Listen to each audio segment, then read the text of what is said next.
arbitrary action as policemen is to reduce from 10 minutes to 5 minutes the statements of the commentators, and to reassure Ambassador Hill that these are feisty but nuclear disarmed faculty members.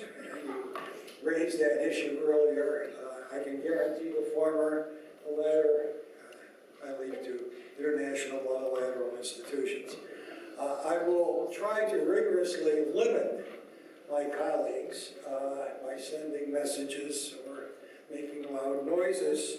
And the purpose of all this is to allow a dialogue to develop between not only the commentators and Ambassador Hill, but also to get you involved, because we have a nice turnout here of people who are very well informed on this, and part of the purpose of this forum is to reach out to the community and to get them involved. So the goal is to, by arbitrary decisions of limiting my colleagues, they'll settle it with me tomorrow, I'm sure, to 5 minutes, and then turn it over to dialogue briefly, and then we will turn it over to you people for your questions. The participants, the commentators, are all well-known scholars, eminent scholars in their fields. They represent, in particular, China, which is Professor David Bachman, who's been head of the China program here, and is a widely known, respected, and distinguished scholar of modern China, modern Chinese history and diplomacy. Kenneth Pyle is a preeminent scholar, historian of Japan, not only Japanese history, but he also has been actively involved in policy advising and was a founder of the National Bureau for Asian Research. And Clark Sorensen, whom you've already been introduced, is the head of the Korea program, and I'm very well informed on that. Professor Ha is kind of the senior, the Genro, to use a Japanese phrase, person on Korea, and he will add his comments kind of in the synthesizing overview. The goal is not so much to comment, but to pose questions as seen from the perspective of each of their countries that relate to and perhaps challenge the ambassador's position. And if they don't, I guarantee you I will.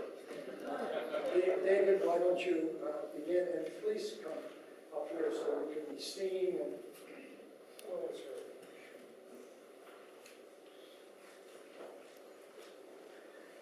Thanks, Don, and particularly to Ambassador Hill for his very stimulating remarks.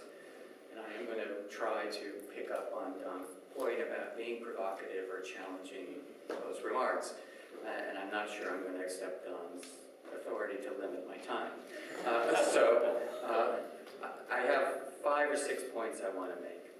One of them is the point that was a centerpiece of Ambassador Hill's talk, and that is we might call North Korean endism. How we all agree in this room that North Korea is an execrable regime, the world would be better off if it wasn't there. The question that this leaves out, of course, is how is that process to come about? The Chinese fear that the United States and South Korea want the Chinese to do the heavy lifting, to be the one to put the squeeze on the North Koreans, because after all, it's China that, by everyone's account, provides the key grain and oil supplies that keeps North Korea sort of functioning as opposed to not functioning at all. The Chinese are quite worried about what would happen if they actually put the squeeze on. Some of you, some of my students in the room may know that I often talk about the lesson, the so-called lesson that Daniel Yergin tells in the book The Prize about what happened when the United States put the squeeze on Japan in 1941. Japan's energy, 93% came from within the empire, coal. 7% was imported oil. Of that 7%, 80% came from the United States, which was the world's largest exporter in 1941. We assumed that this was going to force the Japanese to withdraw from China. That the pressure of cutting off modern industry and oil was going to force the Japanese to rethink their policy. We know that the Japanese didn't respond as we quite anticipated. The Chinese are quite concerned, and there's been a lot of debate in China about North Korean policy. It's the one area of foreign policy where there are clear differences among academics who speak to the Politburo. One eminent Chinese scholar referred to the regime in North Korea in a U.S. Army publication as an illegitimate regime. So there's lots of disagreement in China about North Korea, but the leadership is concerned that if you put the squeeze on North Korea, they'll make the Japanese choice to go down fighting as opposed to collapsing or giving in or whatever. So this question of how the North Korean collapse is managed or created is the critical question here. I'd say also that you might find that China might be more amenable to a North Korean transition to a unified Korea if South Korea and the United States committed to a unified Korea agreeing to be neutral, dissolving the defense treaty with the United States, no U.S. troops on the peninsula. Is that acceptable to the United States? Would that be something acceptable to Korea? All of these things are part of the complexities related to this issue. I wanted to talk as a second point about Chinese nationalism. In Western papers, you would see this perception that China has been manufacturing this nationalism as a way to promote legitimacy, and there certainly is some of that. But nationalism has been the most powerful political force in China for the last 100 years or more.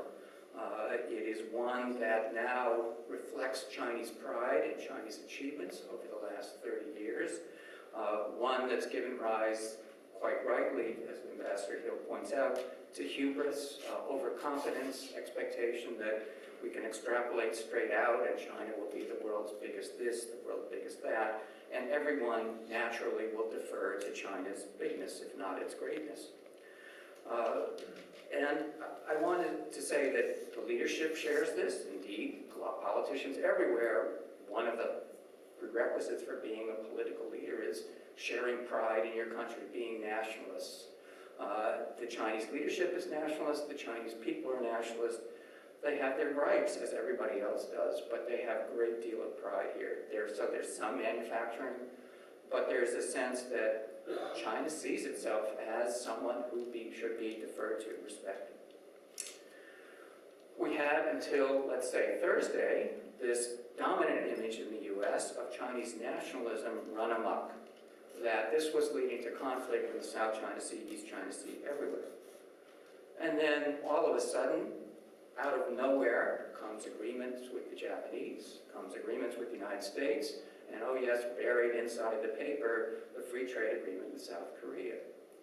So this seems to suggest that nationalism is manageable, it can be muted, that it doesn't constrain as much as we think.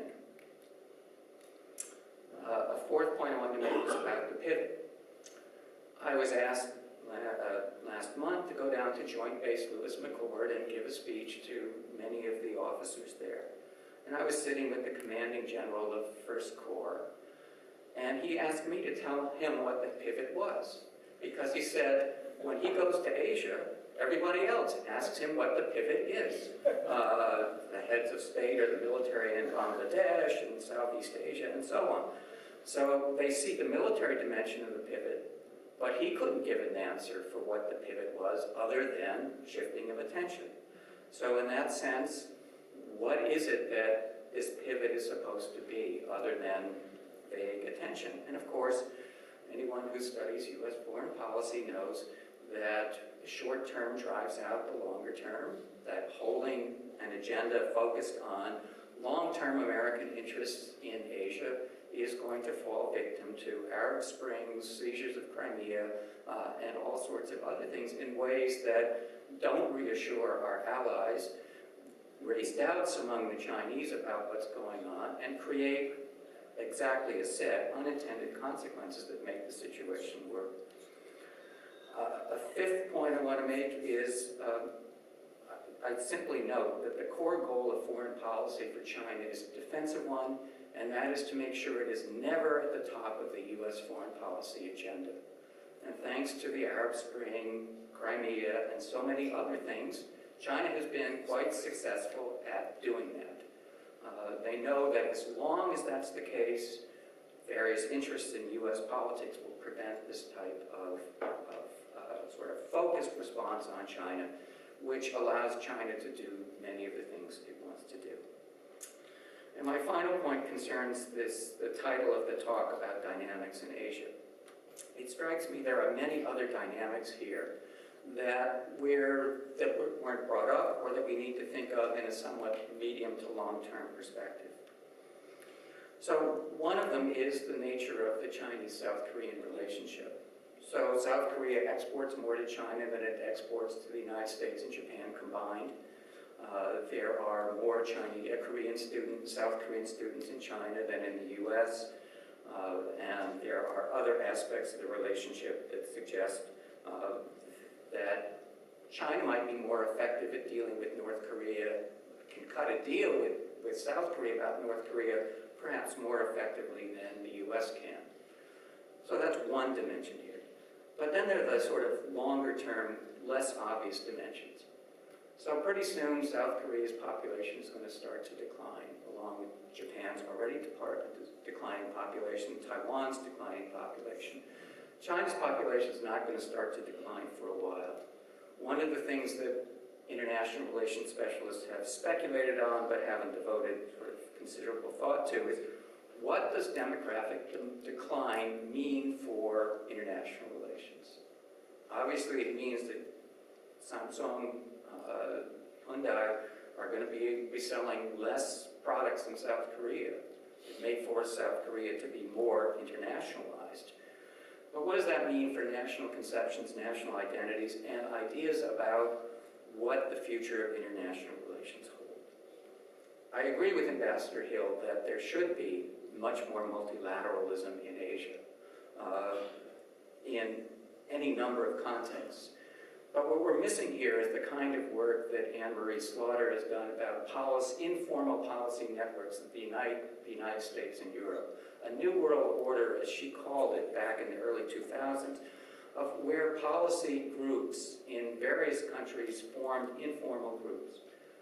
We don't have much of an idea about the informal networks that combine or don't combine China, Korea, North Korea, Japan, and so on.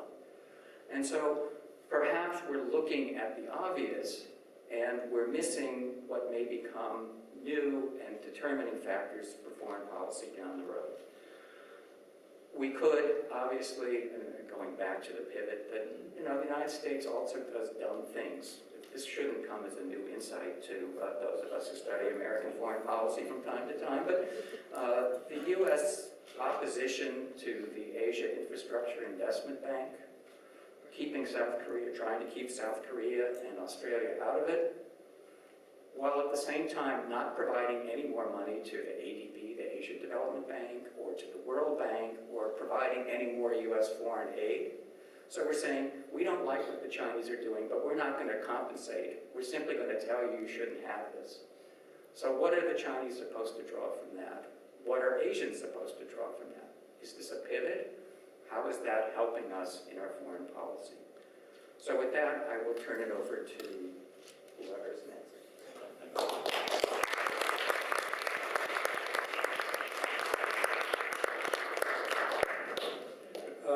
David, not only with my assent, of course, exceed the limit, but proved he was feisty, so much so that I'm going to ask him to speak next, but then provide an opportunity for the ambassador to respond to this list of challenges that he has. I will have to limit his response as well, but let's do it that way. Ken, would you please?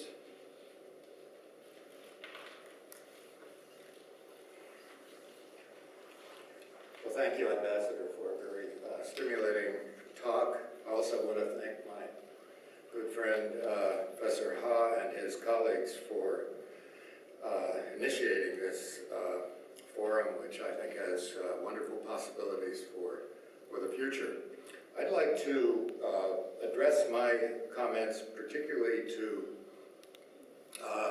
recent developments in Japan, which I think the ambassador alluded to, but which are really of great importance to the nature of these changes that are underway right now in Japan are of great importance to the fundamental dynamics of the region for the future. What I mean by that is, it seems to me that Japan is in the midst of a sea change in its post-war foreign policy.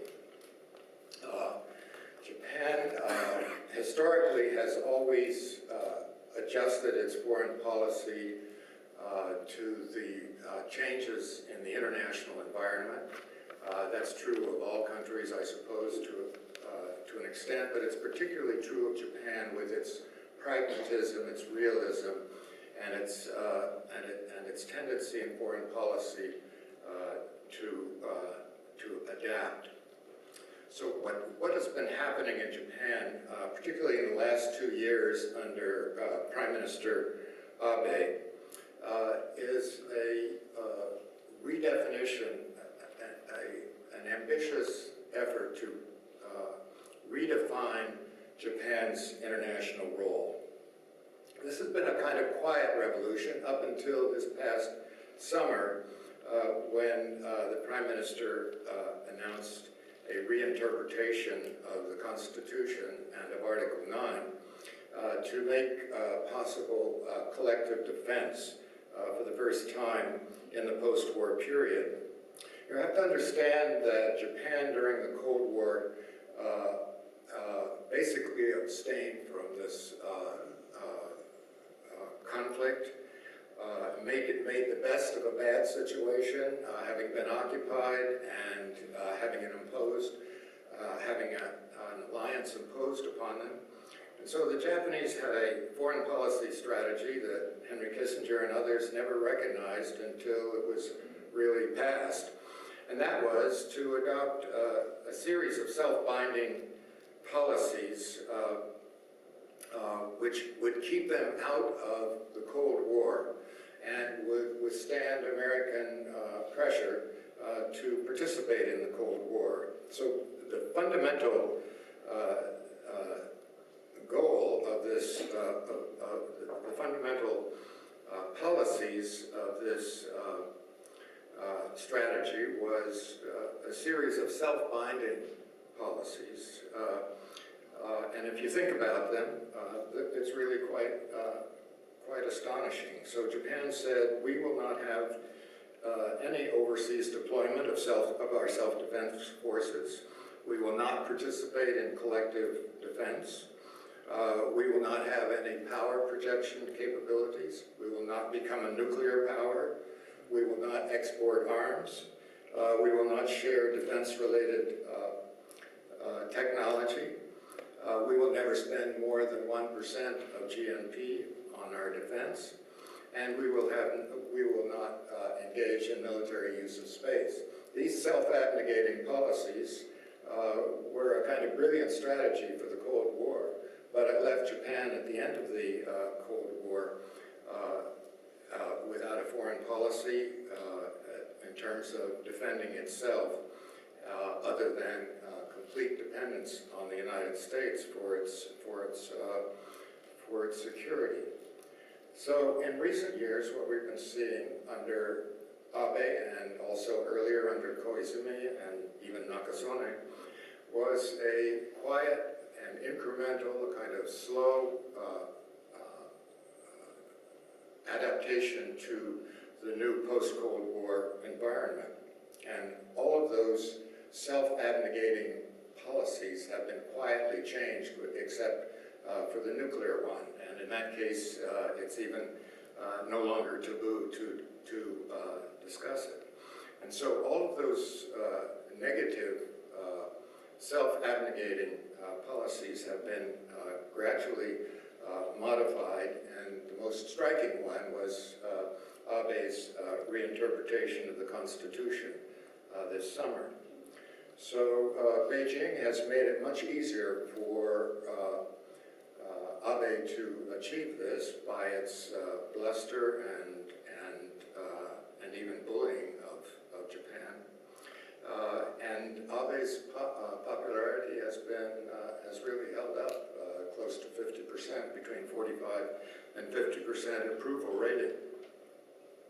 So the announcement, the striking announcement of a reinterpretation of the Constitution is something the Americans have been wanting for decades, and it will undoubtedly lead to a tighter U.S.-Japan alliance, a more active foreign policy on the part of the Japanese, and we can see that Abe has also created a National Security Council, passed a law to maintain greater secrecy of government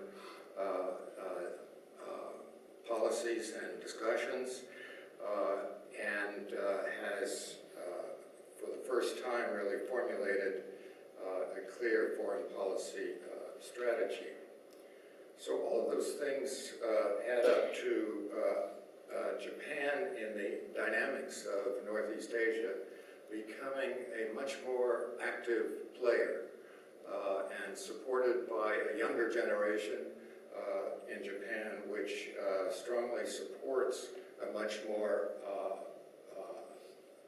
shall we say, assertive and prominent player in the international affairs of the region.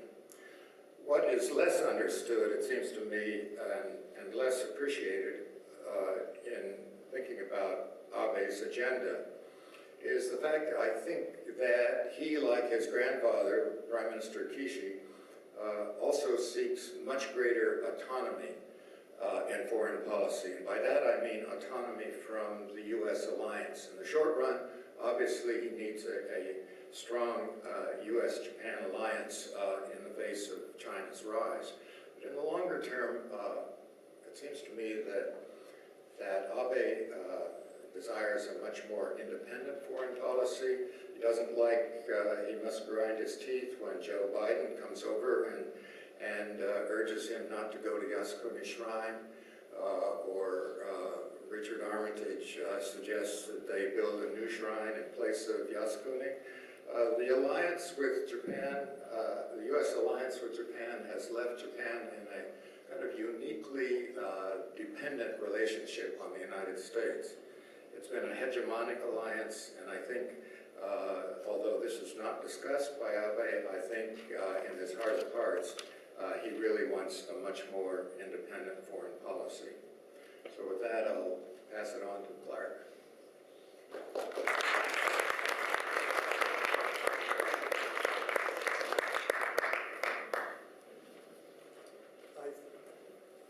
I'm going to, as I indicated a moment ago, we're going to take a brief break in my announced agenda to allow Ambassador Hill to respond to the first two. And I must ask him to heed, it's futile advice, but heed to the time limits so that we can get the audience involved and the discussion going more fully. Please, and then we'll move on to Clark. Okay, well, I'll try to be brief in the interest of moving this along. First of all, I agree with a lot of David's points about China, but obviously there's some I would phrase differently. I think the question of how North Korea is somehow brought to the understanding that it cannot keep its nuclear ambitions is obviously the critical question. I completely agree with that. I do believe, however, if the North Koreans were to perceive a systematized U.S.-Chinese ROK, maybe throw in the Russians as well, if they saw a systematized effort on this, I think they would be looking to see what they could get for that nuclear arsenal rather than to continue it. And I agree with the concept that there's some risk here that is the risk that they would, quote, go down fighting. I agree with that, but I think there's also some risk to where we are today, which is to simply have a situation where North Korea is developing nuclear weapons. Sooner or later, they will put one on a missile. Maybe more ominously, sooner or later, they'll put one on a artillery shell. I think that's tremendous risk, and that we would have acquiesced in the nuclearization of North Korea, which is clearly their aim. Their aim is to have sort of constant talks with us, and sort of at some point we'll accept them in a way that we've accepted India as a nuclear country. So I think that is more risky than a comprehensive U.S.-Chinese effort to put this at the top of the agenda and come to an understanding that we will really not tolerate North Korea's continued building of its nuclear arsenal. I would completely rule out, and I mean completely, any efforts by the U.S. and China to somehow limit South Korean sovereignty if South Korea becomes a successor state. It is completely unacceptable to say something like, okay, South Korea, you can have North Korea, but you can never keep the U.S. alliance. That is for South Korea to determine, not for China to determine. So this notion that we can Finlandize South Korea, I think it would simply be completely unsustainable. With respect to Chinese nationalism, I think it's definitely there, and I think it's there in the context of a governing structure that's increasingly kind of looking for its central role to play. And I think without nationalism, I think the Chinese Communist Party has an increasingly difficult explanation for what it does for the country, and it becomes increasingly questioned. So much so that I think some of this nationalism that you see on the internet is essentially an effort to kind of squeeze the government by saying, you claim to be protecting us, but why are you allowing the Vietnamese to get away with this kind of stuff? So I think nationalism is played with a great deal in China today, and I think there's some dangerous dynamics there. With regard to population decline, I think you're quite right. Japan is already on the right side of the curve. They're going down. I think it has tremendous implications. If you look at the projections of Japanese population decline in the next 100 years, you're looking at a country that will be roughly 2/3 of what it is today, and it's even in some projections more dramatic than that. How Japan's going to manage this, how international trade is going to manage this, I think is a big question, and it will definitely have some effect on dynamics.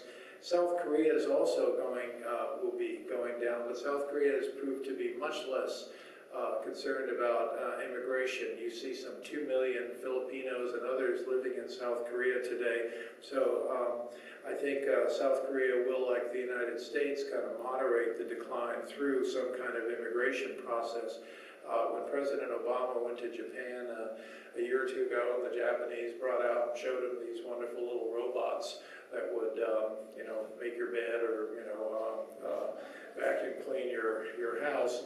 It was really a statement against immigration that was Japanese technical prowess. So I think Japan does have to think this through and consider, like many countries in the world, including our own, consider some new immigration policies. And as for the U.S. churlishness on the Chinese infrastructure bank, I completely agree. I think, unless we're willing to do a lot more, and we're not, it seems kind of unsustainable to be telling countries not to join this and to kind of tell them that China is some sort of threat in this process. China makes a lot of mistakes in its international lending.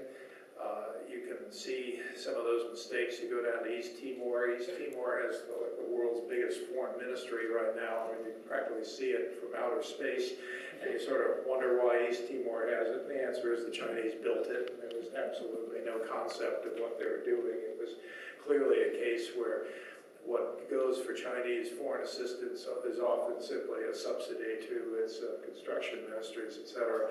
I can tell you, though, we've made a lot of dumb mistakes, as David alluded to, in the past, and we continue to make them.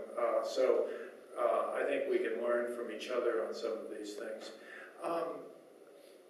Turning, because I'm very respectful of the time issue here, Ken, I think, laid out an analysis of Japan that I would really share.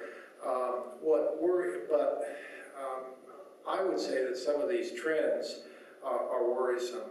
I think it is worrisome to dispense with Article 9, to begin to try to project forces to develop all kinds of new systems without really dealing with the historical question. And this is not about building another Yasukuni or something. I think there is a history there, and I think Japan has to do a little better job of dealing with that. And I know the Japanese resent this terribly. I know they don't like to be told this. I know it rankles them, but frankly, they shouldn't have to be told. They should be doing something about this. When I spent a lot of time in Poland, and one of the great stories of Poland is when the German chancellor came to Warsaw and was supposed to be laying a wreath at a memorial there, and doing it the way, you have two soldiers put down the wreath, and then you bow slightly, and that's the end of the wreath laying. Instead, Willy Brandt goes up, takes the wreath himself, puts it down there, drops to his knees, and begs forgiveness. Every Pole today knows that story, and that is why you never hear about Polish-German problems. Almost never hear about those problems, thanks to what Willy Brandt did that day in Warsaw. I mean, look, not everyone can be Willy Brandt, but I think some work can be done there. And I hope Japan is prepared to do that. By the way, just picking up one more thing, because it's both involved with Ken and David. David, I don't buy the idea that China entered World War II because we squeezed their scrap metal. The reason Japan was involved in World War II is they had a system that took them way off the rails through the 1930s. That militarism of the 1930s led them directly to war. And the reason we were started to squeeze their scrap metal was precisely they had already invaded several countries, including China. They had annexed South Korea, and I think or all of Korea. I think in every respect, Japan was what it was, which was an ally of Nazi Germany. And so I think we need to take a kind of longer-term perspective on these things and understand that when you have systems that always combine this kind of chauvinism with the other side of it, which is paranoia and sort of feeling that no one understands them and they're the victims. Show me a victim and I'll show you an aggressive person. And so I think the Japanese have a lot to think through as they kind of do these things that Ken described. One other thing I would say is one of Abe's chief concerns has been to repair this economy, and so far the results are mixed.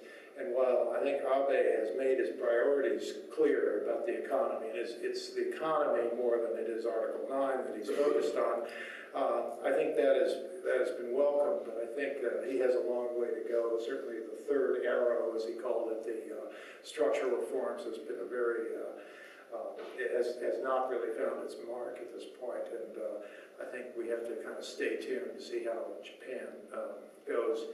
I must say, I hope U.S. troops remain in Japan. I think U.S. troops in Japan are in everyone's interest. I don't think you can have a situation where U.S. troops are only in Korea. So I think it's been very valuable to have U.S. troops there, and I hope that deployment continues.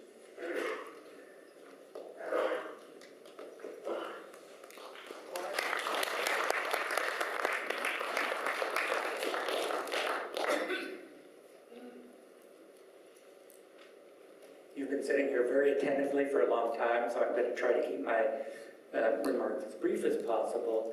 And I'm just going to raise a couple of ideas. One of them that I want to start with echoes something that David said about nationalism. And when I think about nationalism in China, Japan, or Korea, there's nothing new about it. It's been a constant, at least since World War II, if not before. And so I don't think nationalism, whether it's rising or falling, really explains any kind of foreign policy. I think one reason I approach this a little bit different than Ambassador Hill is that I'm an anthropologist, and he's a diplomat, and he talks to high-level, very powerful people, and I talk to mid-level intellectuals and unpowerful people, and I get a different picture as to what Koreans, different Koreans, think. One of the things that's been most striking in recent years in Korea is the discourse on multiculturalism. Ambassador Hill mentioned it briefly about the immigrant Filipinos, but it's more than that. More than 15% of all marriages in Korea now are with non-Koreans. This is something unprecedented in Korean history, and this discourse of multiculturalism is an attempt to deal with the fact that there are all these mixed marriages between ethnic Filipinos and ethnic Koreans, Russians and Koreans, Indonesians and Koreans, Japanese, you name it. They're all in Korea. And in fact, the more remote the village you go to, the higher the proportion of multicultural marriages, so that the really remote villages, 50% or more of all marriages are these multicultural marriages. So I think nationalism is definitely there, but there's this multiculturalism as well. So I'm not sure this nationalism really explains very much. If I turn to just one other point I want to mention, and then I'll kind of shut up for the night, has to do with how unification may or may not take place. And I don't disagree with anything Ambassador Hill said on this, except I'd like to hear some more concrete ideas about what diplomacy would work. I've always advocated for something that Ambassador Hill mentioned, that the U.S. should be telling China a lot about what we wouldn't do if Korea unified. I don't know if the U.S. has ever told China that, so it would be interesting to hear what Ambassador Hill knows on that issue. It's not public knowledge, so I'd like to hear about that. I also wonder if one country, two systems might work for Korea, like it kind of semi-works for China. That might be a model that's different than the Finlandization model, or the, South Korea takes over North Korea model. So those are just a couple of remarks. And finally, one thing that hasn't been mentioned that I think we ought to bring up is that the United States isn't the only country that's pivoting toward Asia. Russia is doing the same thing. They want to export fuel to China because they don't want to be totally dependent on European markets, and that makes sense. But they're also interested in reactivating their relationship with North Korea, so that for North Korea, China isn't the only game in town. And I'd like to hear Ambassador Hill's thoughts about that as well.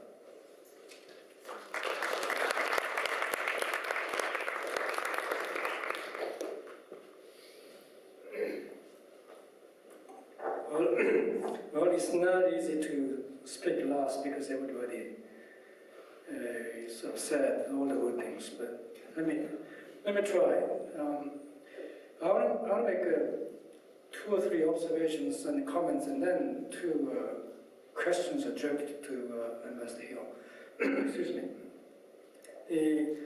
Looking at what's going on in Northeast Asia, East Asia in general, what I see is I would say, sort of compensating their own past, meaning imperialism, war and division, ideological conflicts. Only finally now, East Asia is recovering, trying to recover from the past wounds to the future stability. So it's going to take a long while before we see anything stable in the region. Then the question becomes, what is the United States going to do during this kind of what they call long transition period? To me, that's the very critical question to the United States. In that regard, I want to point out that the United States, whether the pivot or whatever, it does not have any vision. It does not. And then to me, what's so surprising about President Obama, for example, in regard to the strategic patience with North Korea, what I see there is there's no strategy only patience. Sort of it making us wait too long. And then, so most pivot in Asia simply to me, adding 200 something the Marines to Australia. That's about it. I don't know what is happening within the State Department or within the Washington D.C., what they call the belt line. That's why we need this kind of talk, the outside of Washington D.C. Anyhow, to me, what's going to be a long-term perspective of U.S. policy in East Asia or Northeast Asia? To me, that's my first observation. It's going to be, why? Because you said nationalism, whatever, the defensive or otherwise, yes. And there's multiculturalism, yes. So everything is going on in Northeast Asia. Scholars wanted to focus on one aspect for their own theory or conceptualization, but it's not going to work in the case of Northeast Asia. Even when I talk to many Chinese scholars, they say within their lifetime, there's not going to be any Chinese idol theories in that region. And then the other point is more about South Korea. What the Japanese or Chinese do not understand about South Korea is exactly how much South Korea has changed. I was so much surprised to see this. The fact that South Korean society has been democratized, probably to the level of the expectation beyond what normally South Koreans think about themselves. It's a very truly remarkable phenomenon. I would say South Korean democracy probably most tolerant but most active and flourishing even compared to many other countries, particularly compared to Japan. So particularly the message to be sent to Japan, I think Japan has taken for granted too long, too much, the old type of relationship between Japan and South Korea. I think it's high time for them to recognize how much South Korea has changed. And then in relation to this point, I want to make another point. That is I was talking with Pastor Hill before we came over here. What is so critical about the whole region, including South Korea and Japan, is to what extent elites now in control over their own society. To me, this is a very, very significant issue. Let's say, as long as we can think that the Abe or other leaders in Japan, they think they can manage to put the lid on the level of nationalism in Japan. I think there's no concern. There's no need for worrying about that. But if indeed Japanese society passes a certain point, beyond certain point where the elite cannot manage their society, then I think we're in trouble. Likewise, the over-democratized South Korea, what I see there is a very interesting phenomenon where the Korean masses now have almost become uncontrollable. So much so that the now Korean elites now in this array. I mean, they don't know what to do with the Korean masses. Likewise, when I look at the Chinese society, as long as the government provides some opportunities for making money, then Chinese people keep silent. But otherwise, they will start doing something against or for their government. So we should take a close look at this elite mass dynamics and looking at whether the issue of nationalism or otherwise. Okay, now my direct question to Ambassador Hill, that is, you said that you still maintain that the six-party formula is effective, or should continue to work within the context of six-party talks. Maybe for devil's advocate, I would say the otherwise. For example, for me, the six-party formula has served its own purpose, as you said. But then I doubt whether it will work in the future for several reasons. For one, North Korean nuclear status has completely changed compared to the beginning of the six-party talks. Now, North Korea claims their nuclear power. The stakes now have become much higher than the original the point of 2003 or something. And then also the six-party talk has become too cumbersome in holding. What kind of conference talk is this? I mean, when it took sometimes more than 2 years before any one meeting could be held. And then thirdly, there were too much bilateralizing tendencies within the six-party talks. So even within the formal six-party talk format, the format, actually at critical points, the bilateral relationship actually worked out their own problems. And then finally, what I call nuclear dilemma of North Korea. The longer the talks drag on, the more the nuclear system in North Korea developed, so that it created some sort of a dilemma to be handled. So my suggestion is this. Now, we should look at the 1994 formula of Geneva, the agreement.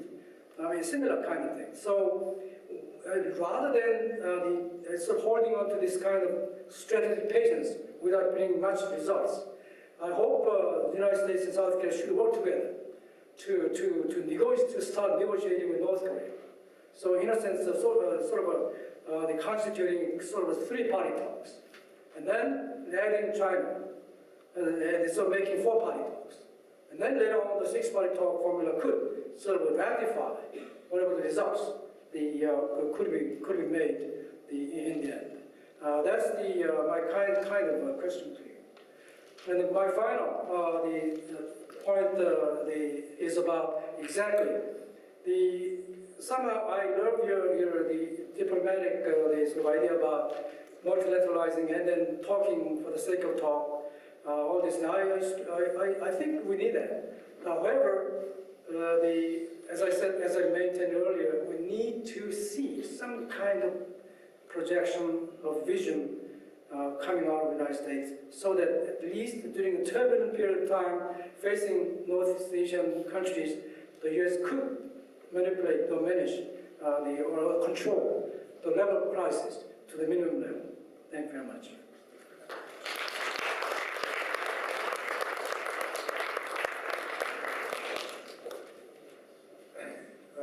Exercising my prerogative as moderator to ask one question. And it really is derivative from the fact that the ambassador is now a dean and has forced to deal with the academic world. If you look at Northeast Asia, and particularly the Korean Peninsula, say from the perspective of 100 years from now, what will be astonishing is this will be a region which by then will be the largest, most prosperous region in the world, be bigger than the United States. Maybe that will happen very shortly. What is astonishing is that Pyongyang has successfully stayed out of that. That's a major diplomatic achievement. How a country can retain its, whatever you want to call it, gulag and suffering, while the rest of its neighbors, and now even with Putin pouring $22 billion to rebuild Vladivostok and snuggling up to China, even Russia in the Far East component and Siberia will do. So my question is this: why did the United States, when it was almost by definition the sole hegemonic power in the world at the end of the Cold War, not find a way? We're not talking about vision, we're not talking, how could they not come up with a way of dealing with China, with the North Korean Peninsula? There are so many conceivable ways where American initiatives could have done it. That is probably the only historically strange thing, other than the failure of North Korea to set the diplomatic agenda for the United States, for China, for Russia. I think that's one of the most astonishing historical feats ever. And maybe there should be a Kim Il-sung School of Diplomacy or something. I don't know. How could this happen? And how could the United States not respond? Please do. Okay, well, let me start with Clark's question about, first of all, he'd like to hear some more concrete ideas, and that is a very fair point to make. My approach in the six-party talks was the following. I knew that North Korea, with respect to North Korean denuclearization, I knew they didn't want to do it, and I knew that this notion that you could have them make a strategic choice, that is fall out of bed one morning and say, okay, we're going to get rid of our nuclear weapons, wasn't going to happen. So I took the view that we should kind of shift them incrementally in the direction of doing away with their nuclear weapons. So I worked with Sung Min-soon, the South Korean representative to the six-party talks.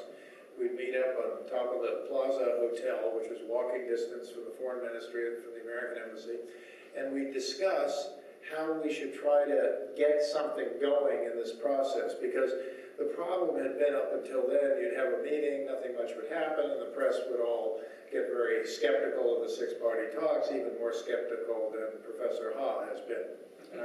I'm coming to you in a second on that. So what we did was we came up with the idea that how about just getting one sheet of paper, and we just say what North Korea should do and what the rest of us are prepared to do. So this went through a lot of iterations, but the idea was nothing would necessarily get implemented at that when the paper was accepted. I mean, Yongbyon would continue to belch along and produce the spent fuel to be used for nuclear, to be reprocessed into plutonium. So the North Koreans weren't being asked to do anything at that point. But they would have crossed an important river there, and that was they would say that they have agreed to abandon all their nuclear programs. So that was what we were prepared to. Sung Min-soon and I figured out we got to put that in there. And then we agreed that what we do is start talking to the North Koreans and say, what would you want? What's important to you? Now, there's an old line that people can never get enough of what they don't want. And so the North Koreans would start putting elements in there, and frankly, you weren't really sure if they really cared about it, which is okay, you want that, we'll put that in there. Energy help, economic assistance, cross-recognition of states, non-aggression pact. So we started putting the whole shooting match in there. And it began to look like, North Korea is giving up their nuclear weapons, and we're giving up a whole list of things. And so the concept was you get the North Koreans to accept this piece of paper. And by the way, we had a lot of things we had to do there. And by the way, it wasn't easy because there was a vice president named Dick Cheney who didn't like to do anything. I mean, except he could not come up with a single alternative strategy, which is what drives you nuts about people like that. And I'm coming to you, Professor Ha. Anyway, so we took that, and then I told the Chinese, I said, we can't have this 3 and out thing, which is you arrive on Tuesday, talk on Wednesday, and the Chinese give a statement on Thursday, which no one has actually agreed to. So I told Wu Dawei, we need to stay until we have an agreement. I got all this kind of stuff from the Dayton Peace Accords, which had been 10 years before. So I remember Wu Dawei was a little worried about the Foreign Ministry's food budget, but he said, okay, we'll do that. So we stayed for some 3 weeks, and we essentially got the North Koreans to accept a piece of paper that included denuclearization. And our view was that by having that, then we take the negotiation from being a negotiation of whether you're getting rid of your nuclear weapons to a negotiation of how you implement your getting rid of nuclear weapons. Well, obviously not everything worked well, because the first thing that happened is another branch of the U.S. government found some North Korean accounts in a bank in Macau called Banco Delta Asia. Before you knew it, we had impounded $23 million worth of North Korean accounts, and the North Koreans refused to go to the talks. We went for a year and a half without getting anywhere. But we finally got to the point that what we were really doing was implementing in phases the approach, the agreement. So that was what we tried to do.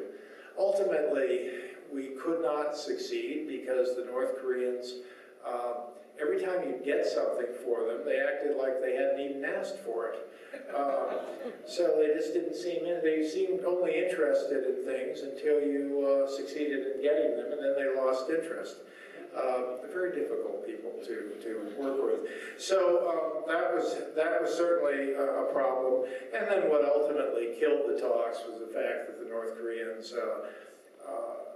they would not allow us to verify what they had agreed to do. They would only allow us to visit sites that they had already declared. We wanted to have the right to do challenge inspections, and that's ultimately what happened to the talks. Why the North Koreans took a harder position, hard to say. Kim Jong-il, you recall, in the summer of 2008, became Kim Jong very ill when he had a stroke, and so, whether it was his demise, who knows, but we were not able to follow it up. But Clark, I just want to assure you, we really did work on concrete ideas to try to negotiate this. And the Chinese were part of that. But I think ultimately the North Koreans tried to find differences in the way we dealt with each other.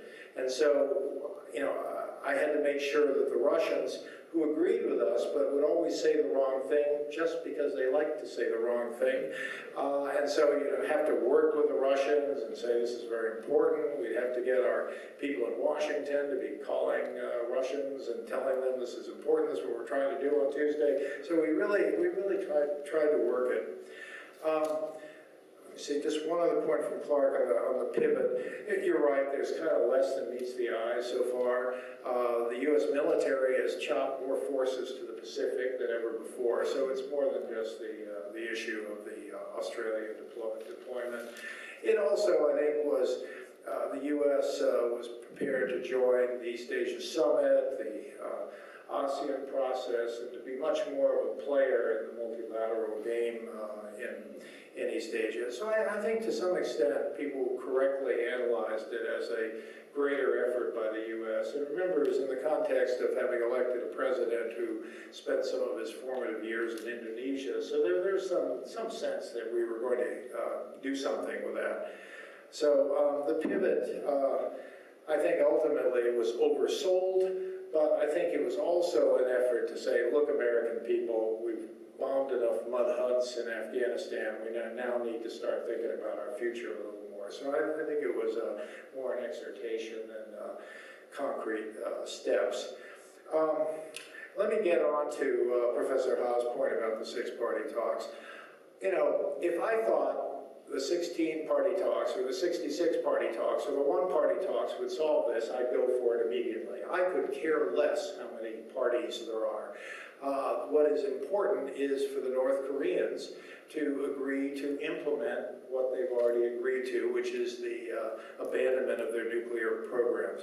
The 6 parties were not chosen randomly. First of all, it was the concept that the U.S. is not the only country with a stake in this. We needed to make sure that other countries cared about this. And this was the animating concept behind President Bush and Jung Se-min's decision to launch the 6-party talks. Secondly, it was carefully balanced. You could not just have South Korea, even though South Korea was absolutely essential. They have a whole peninsula plan. In fact, some of the issues that made, some of the issues in the 6-party talks were developed out of various peninsula negotiations a few years before. So South Korea had to be in. But if South Korea was going to be in, you had to, from the North Korean perspective, you had to have some balance. So there was the idea that Russia should be in. So Russia, China. Japan was difficult because of the difficult period that the South Koreans were having with the Japanese. At the same time, I think it was deemed very important that Japan not be a sort of island country with its own policy on this, that Japan needed to be part of a multilateral structure. I must say that one of the things we did in the Sixth Party, if you look at that September '05 document, was to create a Northeast Asia Peace and Security Mechanism. And the point of that was to begin this kind of multilateral process. And we had some meetings on the Northeast Asia Peace and Security Mechanism, meetings that were designed to raise everything except the nuclear issue. So we're trying to show the North Koreans, look, you're a chartered member of this is going to be interesting to you, and not everything we're going to talk about here is to bash you on nuclear weapons, and this is one of them. The North Koreans, how to put it, were not in the mood for this. First, they denounced the Japanese, then they denounced the U.S., then they denounced the South Koreans. This was in one meeting. And just as I was picking up the sports page to check baseball scores, they started denouncing the Russians and the Chinese as well. So they were not quite in the spirit of this multilateralism, but I still think it was kind of the right way to go. Whether in the future there's a six-party process or something else, I think we need a multilateral process. The six parties were a platform to do a lot of different things. And Professor, you're quite correct that there were bilateral talks, but there were trilateral talks, quadrilateral talks, there were a lot of different things. And by the way, welcome to multilateral diplomacy. A lot of things that, I mean, look at what happened at the APEC meeting. The key questions were how Putin and Xi Jinping were talking, how Putin and Obama were talking, how Obama and Xi Jinping. I mean, the key meetings are often bilateral, and that's just the nature of the beast. So I don't think the fact that there are a lot of bilateral talks is something means that the six-party talks can't work. And by the way, we did kind of open it up to other countries that were interested in providing some economic assistance to the North Koreans. And we would have done more provided the North Koreans were interested in fulfilling their obligations. And frankly, they walked away from it.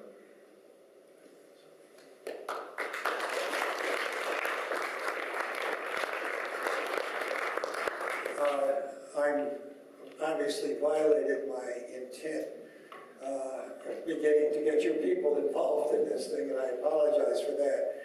But now it's time for questions from the audience, and to assure that there is broader participation, I think what we'll do is collect, say, 3 or 4 questions, and then I can control the ambassador easier than I can control the speeches and talks of him. So if you're called upon, please no speeches, ask the question, and if you don't, please.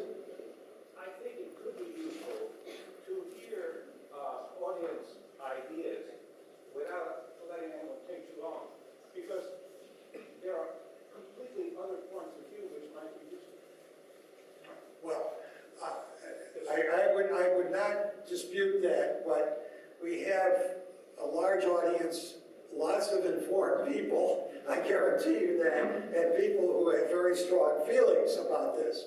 And having done, I won't tell you how many programs like this, I feel constrained to put permanence. Now, if there are questions, would you please raise your hands? I will recognize them, and then we will do appeal. Please.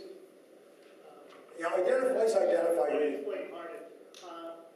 My question is, right now, pending before the United Nations is a possible referral of the Commission of Inquiry's finding that North Korea has committed crimes against humanity.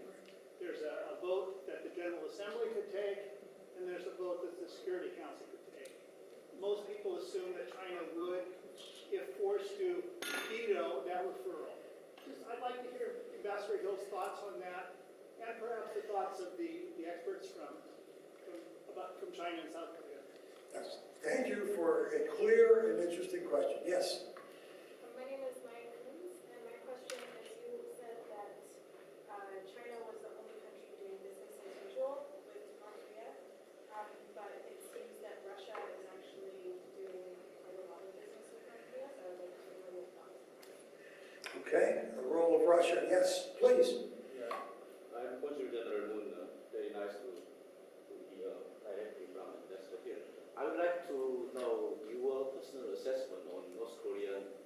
uranium enrichment program.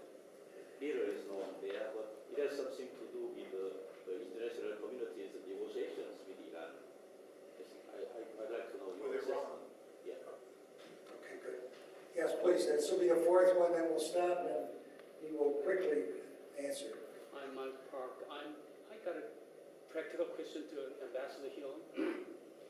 Very recently, North Korea released 2 U.S. citizens.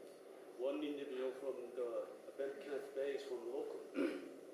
As a local politician, what my citizen seeing is not true picture. There's a lot of behind-the-scene politics, wrestling, and sometimes a power game. So one of the Japanese famous minister defined politics as art of negotiation and compromise. So I'd like to inform based on your experience, what kind of probable conversation and dialogue between U.S. and North Korea to release those 2 U.S. citizens? Okay. And how fast can you speak? On the first issue, I'm in favor of a referral of North Korea, and I would hope that we would work with the Chinese such that they would not veto. And I think if China vetoes the referral of North Korea, which they might do, I think it's another example where China simply doesn't understand the way the rest of the world thinks about this. You know, certainly China will try to say, oh, this is all a U.S. conspiracy. It's not. And so anyone who knows Michael Kirby knows he's not some person doing the U.S. bidding. So I would kind of like to sharpen the choice for China. And obviously, we need to work with the Chinese ahead of time. But I think it's high time that everyone was, including the Chinese, were clearer about these human rights violations. You know, the North Koreans used to complain, and I'd say, look, you're producing nuclear weapons, you've got the world's worst world's worst human rights record, so this is your future. Everyone's coming after you because everyone dislikes you for this, and you know, you've made your choice, and this is what's happening. I would tell them that very clearly. I told Mr. Kim Dae-hwan that on many occasions. So I'd like to see some of what I said to him come true. And I think the Chinese, you know, they got to stop just sort of changing the subject when these issues come up. So I would welcome it for one. On the issue of Russia also trading with North Korea, you're right, they're doing it as well. But the real issue is China. China essentially displaced South Korean and Japanese trade with North Korea. I don't think Russia's ever been that kind of player. But you're absolutely right. Nobody should be trading with them. And I would certainly try to include Russia in this. And that's why I think there ought to be more 6-party meetings, even if they're only 5-party meetings right now, to try to, you know, kind of keep everyone on the same page. And for people to say, well, everything's terrible with Russia, everything is terrible with Russia, but one of the reasons I think we need to have the 6 parties is we need Russia on Iran, we need Russia on Syria. I would keep after them on this and not, you know, not back off. God, I can't read my handwriting on the next question. The last one was Mr. Park's question on release of citizens. Who asked the question before us? Consul General, he wants to know details on the enhancement of... Oh, uranium. Yes. Oh, sorry. Somebody else learned some handwriting there.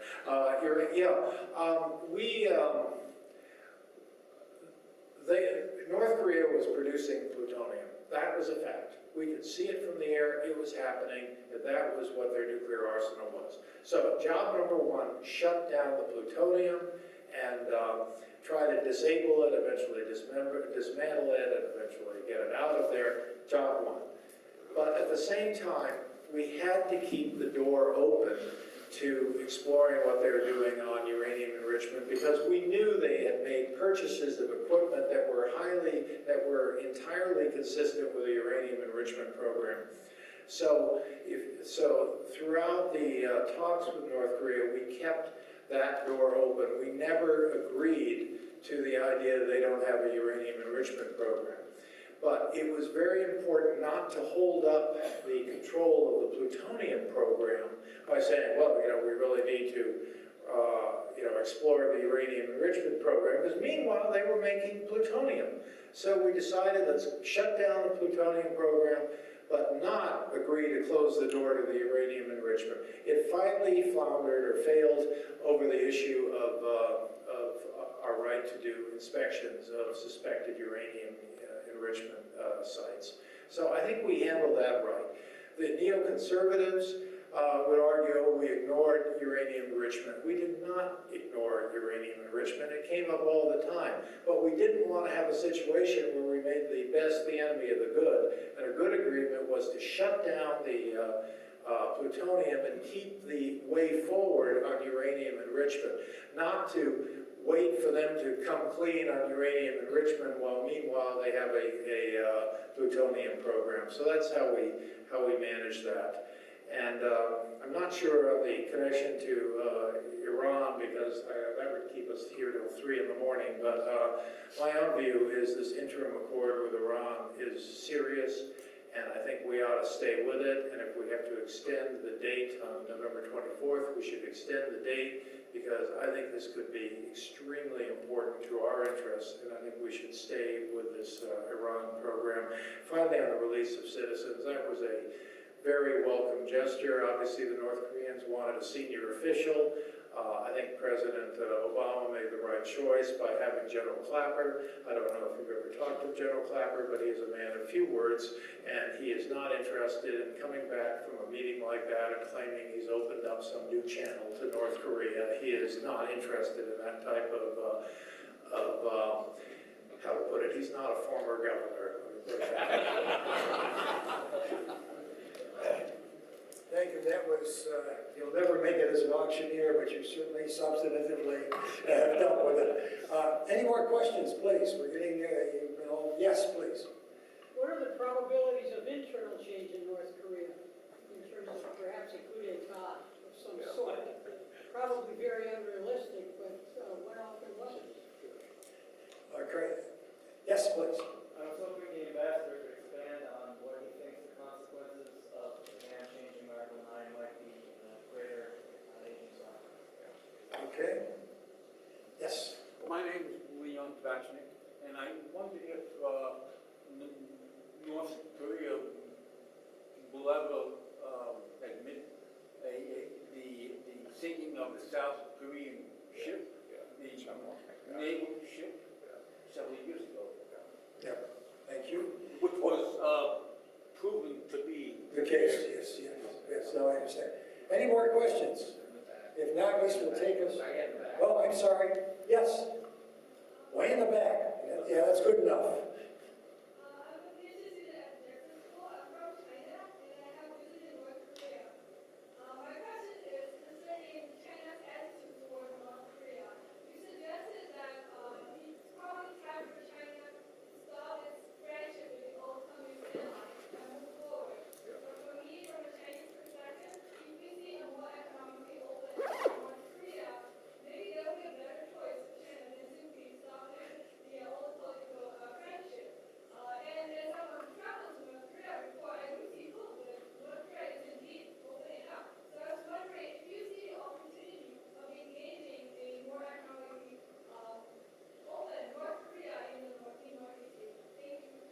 Yes, and since there's only one more, I'm not going to shut you up. This is the last question. Hi, so I was just curious about Ambassador Hill's comments.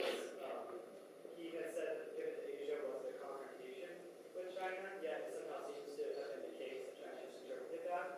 And it was also mentioned that Korea, there was comments about Korea being sort of a balance between, or middle ground between China and the U.S. and so forth, and how that's not the case, that we actually encourage, or we're actually supposed to be encouraging Korea to cooperate with China, and we don't see it as competition, but it seems that the message in Korea and in China has been that this is a confrontation and we are sort of competing with China for Korea influence. I'm wondering how we could have messaged all of this better, if there was a better way of messaging this. Thank you, and you can answer them in any order. Yeah. Well, first of all, on what are the prospects for internal change, I suspect it'll come at a date that surprises us and in a way that surprises us. I I would not be surprised if it's some kind of coup d'etat. I mean, I think that is as likely as anything else. I think certainly Kim Jong-un is in charge. I mean, there are a lot of theories that he's not, but I think he is in charge. It's probably more stable than it looks. I mean, than all the buffoonery would suggest. I suspect it's more stable. But I would not be surprised if we woke up and there was some coup d'etat, which is why it's quite understandable when he disappears for a month. You know, speculation runs rampant. I think some kind of soft landing with regard to North Korea, becoming more economically open. I mean, that would be a kind of soft landing, a sort of how did Clark put it? One Korea, two systems. That would be, a very painless way to get through this nuclear issue. I don't think, however, North Korea can loosen up without essentially losing control. The problem is that any North Korean who has the possibility of living in South Korea basically goes. China was able to pull this off, and that's why I think for many Chinese it's a concept that worked for them, and why not work for North Korea? But for China, 1.4 billion people, they had nowhere to go except stay in China. I mean, yes, there are, you could go emigrate to, I don't know, Hong Kong or Taiwan or something. But I mean, realistically speaking, China's internal reforms were going to really have real meaning. And in North Korea's case, I think they would create a kind of Berlin Wall collapse, and I think with the end of the regime. So I think the North Koreans have been very reluctant to do anything. And you've been there, I've been there. I was kind of shocked by. I mean, I had been in Eastern Europe in the 70s, 80s. I was used to roadside markets. I was looking for signs like that. All I saw was sort of the equivalent of dollar stores that you used to see in Poland and Hungary. And I saw those with, high-quality whiskey in Pyongyang, but I don't think that's something that's really on a reform track. So I'm just not seeing it, the reforms that you cite. What was the question? The question on Article 9, what was the question? Yeah, I was hoping you could expand on what the potential. Oh, the reaction in Asia. Yeah, I think Article 9, in the absence of any effort by Japan to deal with the past, is probably going to raise a lot of concerns in Asia. Mind you, I think from a U.S. security perspective, we kind of like seeing Japan do more things out of area. We like seeing their efforts in the Indian Ocean and other things like that. We'd like to see Japan a bigger player on these various humanitarian missions, although they are a player, but we'd like to see a lot more of that. For us,